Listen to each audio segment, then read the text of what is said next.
What's up, everyone? Welcome back to the channel. Today, I want to share something personal. Something that, honestly, for a long time I struggled to even talk about. It's about a relationship I was in and how it ended, or more accurately, how I chose to end it, after a series of, let's just say, eye-opening discoveries. Now, for those who know me, you know I try to be a good person. I believe in treating people with kindness, respect, and in a relationship, with love and support. That's just who I am. That's how I was raised. And that's certainly how I approached my relationship with Claudia, not her real name, of course. From the outside, I think anyone would have said we were a good couple. I was always there for her. If she had a bad day at work, I'd listen, offer comfort, maybe cook her favorite meal. If she had a goal she was working towards, I was her biggest cheerleader. I'd help her practice presentations, run errands, whatever she needed. I genuinely enjoyed making her happy. Her happiness was important to me. I remember those early days. The laughter, the inside jokes, the feeling that we were building something real. I invested my time, my energy, my emotions. I opened up to her, shared my dreams, my fears, the whole 9 yards. And for a while, it felt like she did too. I'm not saying I was perfect. Nobody is. I'm sure I had my flaws, moments where I could have been more understanding, more attentive. But I always tried my best. I always put in the effort. I thought we were a team. Then came the day the illusion shattered. It started innocently enough. I was scrolling through Instagram, just killing some time during my lunch break. Claudia's profile popped up, and I saw she had posted a new story. Usually it was something lighthearted, a picture of her lunch, or a funny meme. But this time it was different. The text on the story read, and I remember it so vividly, it felt like a punch to the gut. Ugh, I'm so tired of dating the nice guy. It's just boring. My expression changes to one of hurt and confusion. Boring? Me? I reread it, thinking I must have misread something. But no, the words were right there. Too nice, boring. My mind started racing.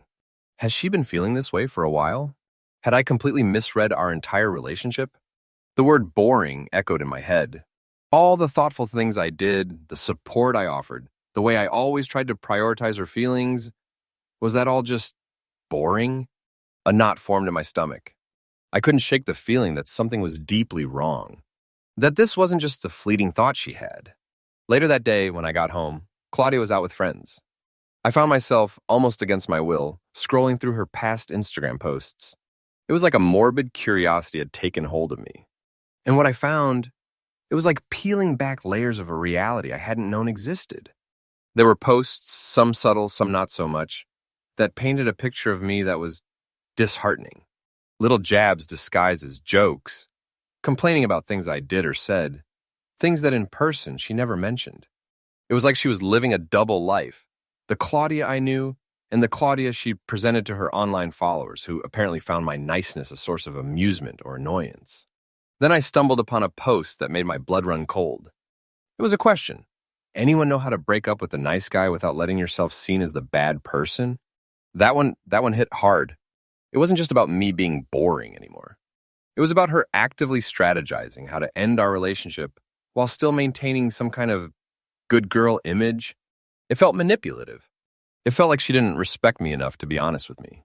I kept scrolling, each post a deeper cut.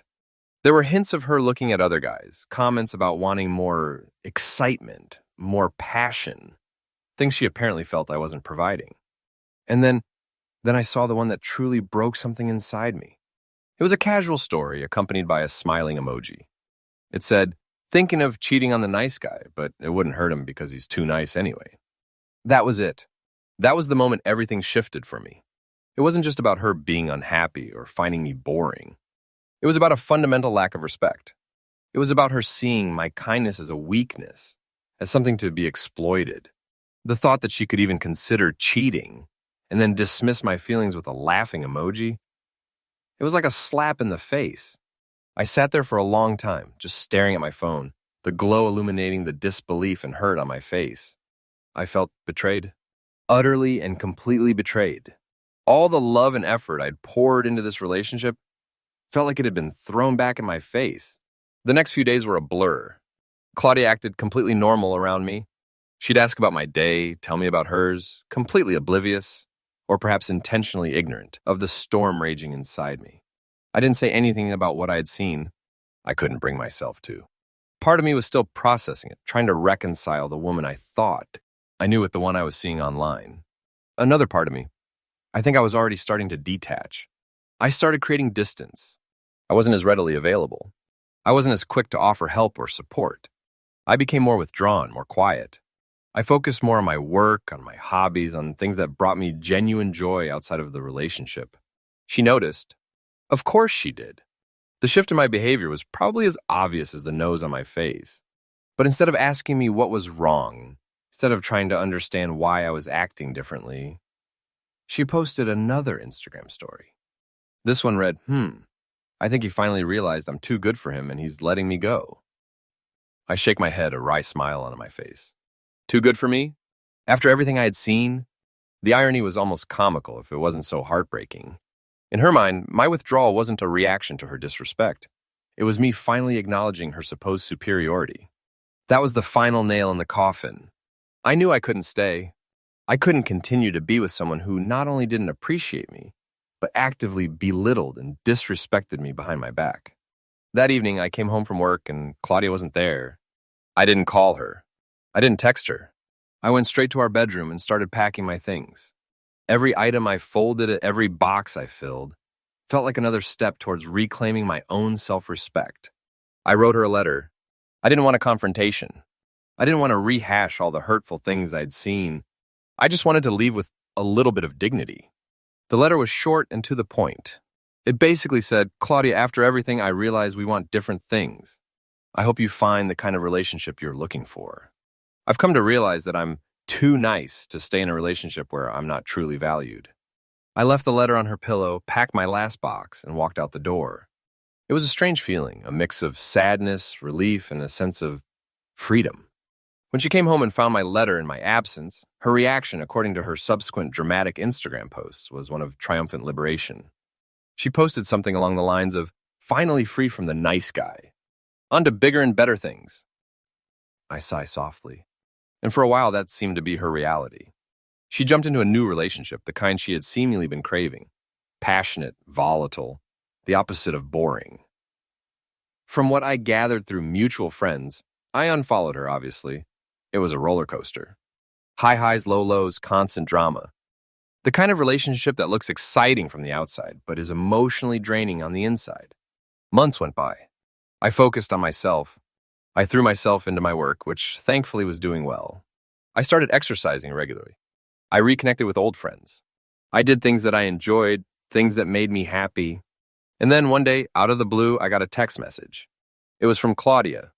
Hey, it read, followed by a long, rambling message about how her new relationship had ended badly, how she had realized what a good guy I was, and how she had made the biggest mistake of her life by letting me go. She said she missed me, that she wanted to talk, that she wanted to give us another chance. My expression is one of calm indifference. Honestly, I wasn't surprised. I had a feeling this might happen. The exciting relationships often burn out quickly. I took my time to reply. I wasn't angry. I wasn't vengeful. I was moved on. I had spent those months healing, rediscovering myself, and building a life that I was genuinely happy with. I replied with a simple message. Hi, Claudia. I appreciate you reaching out. I'm doing well and focusing on my own path right now. I wish you all the best. That, I thought, would be the end of it. But it wasn't. She started trying different tactics. More texts, calls, even showing up at places she knew I frequented. She was full of apologies, tears, and promises of change. She told me she understood now, that she appreciated my kindness, that she was wrong. Around that time, something wonderful happened in my life. I had been thinking about getting a dog for a while, and I finally took the plunge. I adopted this amazing golden retriever who quickly became my best buddy. And then through a volunteer program I was involved in, I met a young boy who needed a stable and loving home. After a lot of consideration and paperwork, I became his guardian. My life was full. It was meaningful. It was everything I had wanted, just in a different way than I had initially imagined. One afternoon, Claudia showed up at my doorstep. She looked different, tired, maybe a little desperate. She launched into another heartfelt apology, telling me again how much she regretted her actions, how she realized I was the one for her, how she wanted us back. I listened calmly. I let her speak her piece. When she was finished, I looked at her and said, "Claudia, I understand that you feel you made a mistake. And maybe you did. But I've moved on. I'm happy with my life. I'm not looking to revisit the past, especially not after everything that happened." She tried to argue, to plead, to use every emotional tactic she could think of. But my resolve was firm. I had learned a valuable lesson about self-respect and about recognizing when someone doesn't truly value you. I told her gently but firmly that I needed her to respect my decision and to move on as well. So, what's the point of all this? Why am I sharing this story? Firstly, because it was a significant part of my life, and sharing it feels cathartic. But more importantly, I think it highlights a crucial issue in relationships: the misconception that kindness equals weakness, or that being treated well is somehow boring. There's this toxic idea out there that relationships need constant drama and excitement to be worthwhile. But true love, true partnership is built on respect, trust, and genuine care for one another. It's about being there for each other, supporting each other's dreams, and finding joy in the everyday moments. Being a nice guy, or a kind and supportive partner, or regardless of gender, doesn't mean you're a doormat. It doesn't mean you deserve to be taken for granted or disrespected. It means you choose to treat others with decency and empathy. And that's a strength, not a weakness. If you're in a relationship where your kindness is seen as boring, where your efforts are unappreciated, where you feel like you have to constantly perform or be someone you're not to maintain their interest, please know that you deserve better. You deserve someone who values you for who you are, flaws and all, and who appreciates the love and support you offer.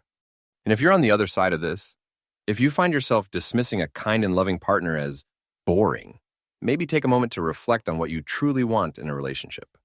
Is it fleeting excitement, or is it a genuine connection built on a solid foundation of respect and care?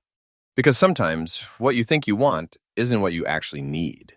As for me, I learned a hard but valuable lesson.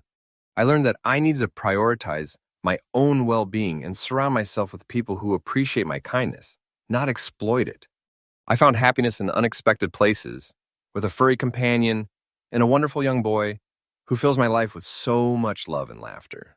My business continues to grow, and I'm genuinely content with the life I've built. Claudia, I wish her well. I hope she eventually finds the kind of relationship that truly makes her happy, one built on mutual respect and genuine affection. But for me, my chapter with her is closed. And I'm okay with that. More than okay, actually. I'm thriving. So what about you? Have you ever experienced something similar in your own relationships? Have you ever been told you were too nice? Or have you ever felt that a kind partner was somehow boring? I'd love to hear your thoughts and experiences in the comments below. Let's have an open and honest discussion about this.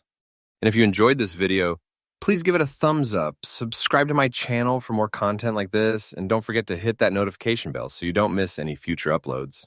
And if you know someone who might benefit from hearing this story, please feel free to share it with them. Thanks for watching, and I'll see you in the next video. Take care.